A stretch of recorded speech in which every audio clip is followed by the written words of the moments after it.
आज बांग्लादेश के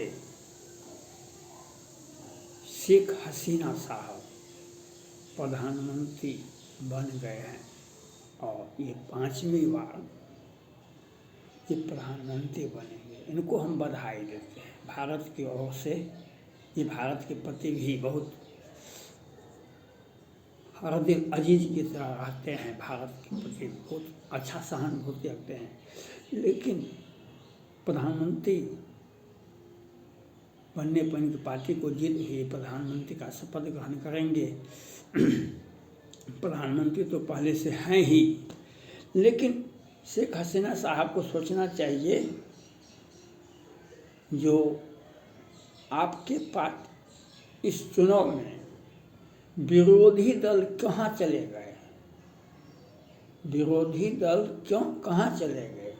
जब तक किसी देश में विरोधी दल नहीं रहेगा वहाँ पर प्रजातंत्र नहीं रहेगा, वहाँ पर डेमोक्रेसी नहीं रहेगा। किसी भी देश में अगर डेमोक्रेसी नहीं है तो क्या है, तानाशाही व्यवस्था है। विरोधी दल का रहना डेमोक्रेसी में अति आवश्यक है। चाहे ब्रिटेन ले, अमेरिका ले, कि फ्रांस ले, कि ऑस्ट्रेलिया ले, कि भारत ले, तो विरोधी दल को इतना तबाह मत कीजिए। यहाँ पर विरोधी दल नहीं है।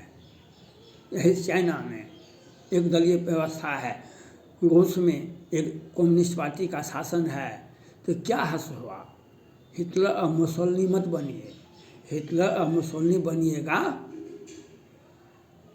वह अंजाम बहुत खराब हो। इतिहास से पढ़ना, इतिहास को पढ़ा जाता है, इसीलिए माँ बाप अपने बच्चे को पढ़ाते हैं। कहते हैं आधी रोटी भी खाओ लेकिन स्कूल जाओ, आधी रोटी भी खाओ स्कूल जाओ। डेमोक्रेसी तभी, और डेमोक्रेसी ही आधुनिकतम विश्व का पहला। आज ब्रिटेन में, अमेरिका में, फ्रांस में, भारत में डेमोक्रेसी है तो कितना खूबसूरत है। कम्युनिस्ट पार्टी चाइना या रूस खूब उछल रहे हैं, दुनिया को नेस्तनाबूद कर किम जोंग खूब उछल रहे हैं। लेकिन इन लोगों का अंत जब देखिएगा ना तो आपका आँख का आंसू, जब आपका जन्म हुआ है किसी भी जीव में, कि कुत्ता में, कि बकरी में, कि भैंस में, कि गाय में, कि आदमी में, आपका निश्चित रूप से आपका एक दिन न एक दिन आप समाप्त हो जाएंगे, आप मर जाएंगे। ये जो कम्युनिस्ट पार्टी वाले हैं, ये जो किम जोंग हो या रूस के राष्ट्रपति पुतिन हो या चाइना के राष्ट्रपति शी जिनपिंग साहब हो, इन लोगों का जब अंत आएगा तो आप उसको देखिएगा। आप जितने विरोधी को सताए हैं उसका अंत पे वह क्या करेगा आपके साथ, वह आपके साथ क्या करेगा। इसलिए हम शेख हसीना साहब को बधाई देते हैं, लेकिन विरोधी दल को समाप्त कर देना आपका तानाशाही व्यवस्था की ओर आगे बढ़ना, विरोधी दल को तबाह कर देना, मिटा देना, वह आपके आगे। वैसे मुस्लिम देशों में सब जगह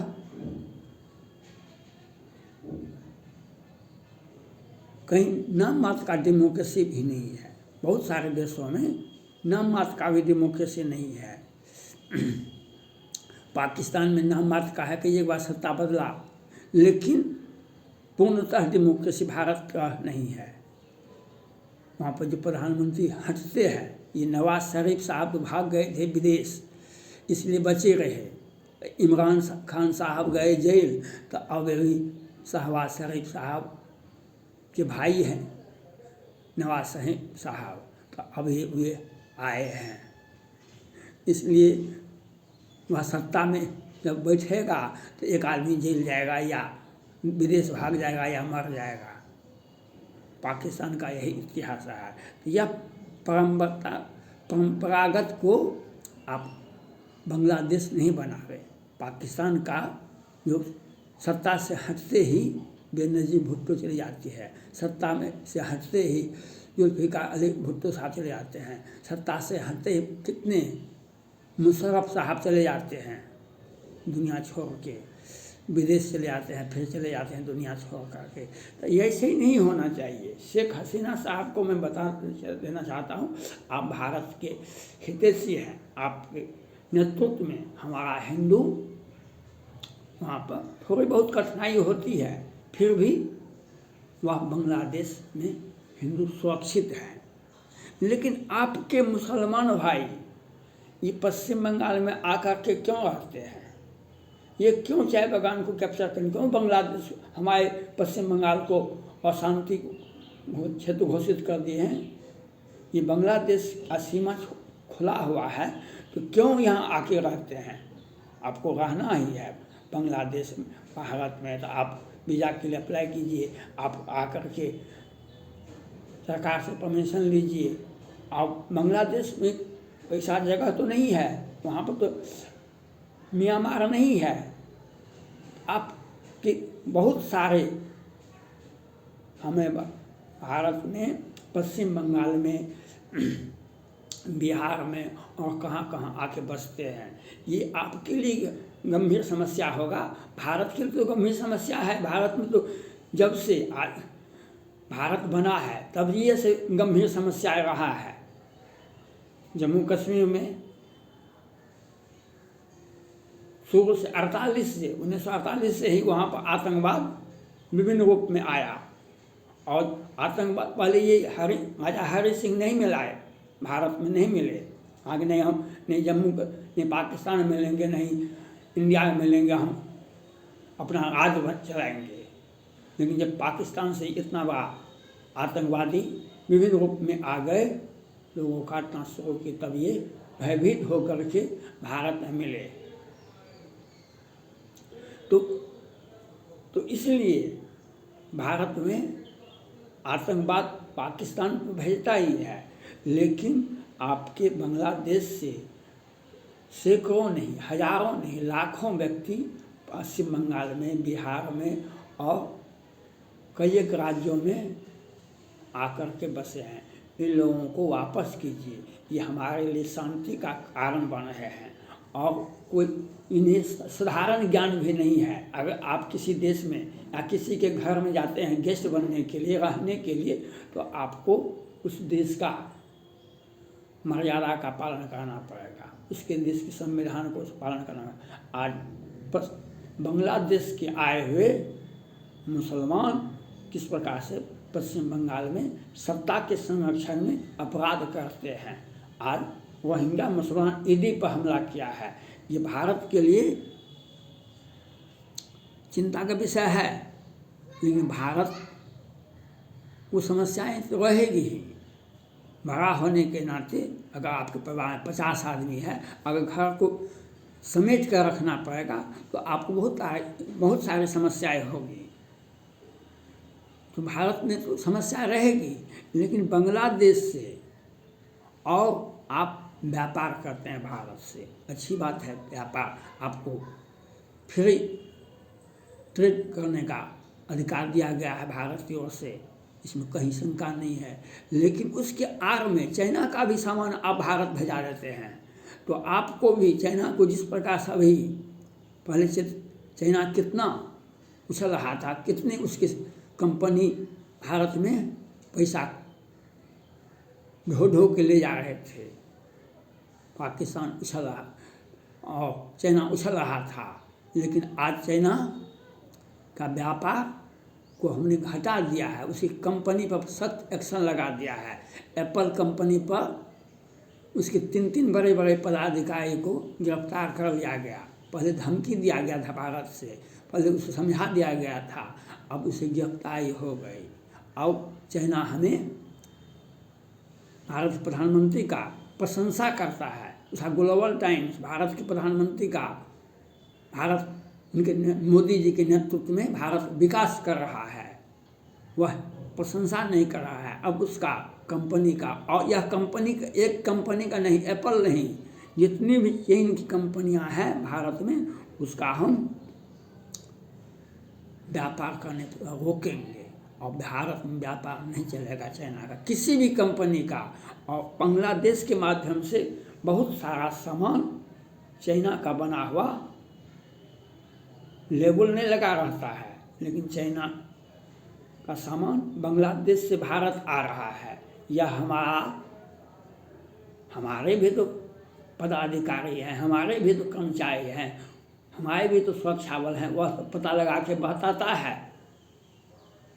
मोदी जी को आप ठग नहीं सकिएगा। आपका कागज बहुत सारा फ्री ट्रेड जो है उसके मातहत आप बहुत सारा सामान भारत में सप्लाई कर, भारत को डंप कर, यहाँ की कंपनी को घाटा है। भारत की कंपनी जो है, भारत का जो उत्पादन करता है, जो फैक्ट्री वाला, उसको कष्ट हो रहा है, क्योंकि आप अपना सामान भी चाइना का भी सामान भारत भेज रहे हैं। आपके आदमी बांग्लादेश में पश्चिम बंगाल में आकर के रोहिंग्या मुसलमान बन करके पूरे भारत को नूह में, हरियाणा में एक घटना हुई थी, उसमें पाकिस्तान के ही सभी लोग नहीं थे, बांग्लादेश के भी थे। और बांग्लादेश के पाकिस्तान तो आमने सामने है, वह आतंकवाद भेजेगा, लेकिन बांग्लादेश आतंकवाद नहीं भेजता है, वह यहाँ पर रहने के लिए लोगों को भेजता है। क्या आपके यहाँ दिक्कत है तो आप कुछ मांग लीजिए प्रधानमंत्री नरेंद्र मोदी जी से, हमारे देश के शासनाध्यक्ष से आप मांग लीजिए, लेकिन आपके नागरिक भारत में आके बसते हैं, इन सभी को वापस कीजिए, नहीं तो हम वो कानून व्यवस्था बनाएंगे, सेना को सीधा सीधे आदेश दे देंगे, 3 दिन में पूरा खाली हो जाएगा। सेना को अगर प्रधानमंत्री आदेश देते हैं, गृह मंत्री आदेश देते हैं, तो 3 दिन के अंदर में पूरा पाकिस्तानी, बांग्लादेशी, म्यांमार और जहाँ जहाँ से आए हुए हैं सभी के सभी खाली कर देंगे। राष्ट्राध्यक्ष का जो आदेश होता है सिर्फ सेना को होता है, और वह जब आदेश देता है तो उसका पालन 24 घंटा के अंदर में हो जाता है। यह बांग्लादेश को समझना चाहिए, जो भारत को चारागाह मत बनाइए। और आज भारत में जो रोहिंग्या मुसलमान हैं अधिकांश बांग्लादेश के हैं। बांग्लादेश में तो काफ़ी ज़मीन मोदी जी ने आपको छोड़ दिया, आपने कहा कि ऐसे सीधा कर दीजिए, ऐसे सीधा कर दीजिए, तो सीमा का, तो मोदी जी ने कहा कि छोटा देश है, नया कर देते हैं। नया हम करते हैं, हमें आपको याद रखना होगा। नया का मतलब आप हमें याद रखते रहिए। हम अगर माथा घुमा लिया तो 3 दिन में पश्चिम बंगाल की जो समस्या है वह तुरंत साफ हो जाएगा। पूरे देश में जितने भी रोहिंग्या मुसलमान हैं, ये पाकिस्तान से नहीं, ये बांग्लादेश से आए हैं, म्यांमार से आए हैं, म्यांमार से भी नहीं आए हैं। वहाँ पर युद्ध के जो चाइना वहाँ पर कर रहा है उससे भाग के आए हैं। सारा मुसलमान जो है रोहिंग्या मुसलमान वह बांग्लादेश का है। या इसको समेटिए, और आपके नई सरकार बनने पर भारत की ओर से बधाई, मेरी तरफ से बधाई। हिंदुओं के प्रति संजीदगी से रहें, उन्हें तंग और दबाव नहीं करें। थैंक्स।